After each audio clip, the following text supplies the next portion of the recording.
Danas će biti isplaćena redovna novčana naknada za nezaposlena lica za avgust. Nacionalna služba zapošljavanja saopštila je na koji način će biti izvršena uplata. Novac će biti isplaćen preko poštanske štedionice. Privremena novčana naknada za lica koja žive na i izvan teritorije AP Kosova i Metohije biće isplaćena sutra, navela je NSZ. Država će sutra uplatiti po oko 5.900 dinara pomoći na račune 6 grupa građana. U pitanju je 50 evra u dinarskoj protivvrednosti, a na spisku će biti svi penzioneri, te korisnici prava na privremenu naknadu, invalidi rada druge i treće kategorije invalidnosti, odnosno preostale radne sposobnosti kao i deca invalidi i korisnici privremene naknade kod PIO fonda.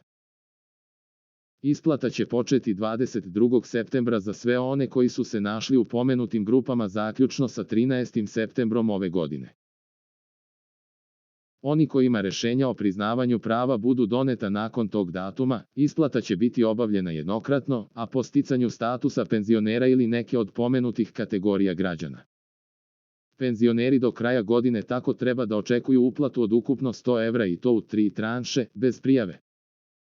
Nakon pomenutih 50 evra, drugu uplatu od 30 evra treba da očekuju u novembru kada će ovaj iznos dobiti i ostali punoletni građani. Treća i posljednja uplata u ovoj godini, od 20 evra, penzionerima sleduje u decembru.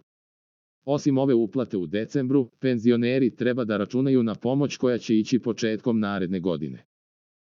Njima će krajem februara 2022. najkasnije do početka marta biti isplaćeno po 20.000 dinara, oko 170 evra.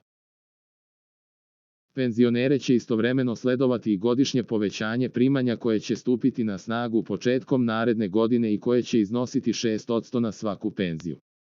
Praktično primanja svih 1,7 miliona penzionera biće za toliko uvećana od januara 2022. To bi na prosečnu penziju od oko 29.300 dinara iznosilo 1.700 dinara. Svi ostali građani novac će dobiti u novembru. Tada stiže 30 evra pomoći i to je drugi deo pomoći koji je najavljen još početkom godine. Za ovaj iznos, prijava je bila u maju, s obzirom na to da je reč o drugom delu podrške koja je ukupno iznosila 60 evra. U decembru, za sve punoletne, sledi i nova podrška od 20 evra. Što se tiče prijave, ko se u maju prijavio za 30 evra pomoći ne treba da se prijavljuje ni za drugih 30 koji stiže u novembru, ali ni za dodatnih 20 evra koje će država svim punoletnim građanima uplatiti u decembru. Za najnovije vesti iz zemlje i sveta kliknite subscribe, like i zvonce svaki dan. Najnovije vesti, zato nas zapratite.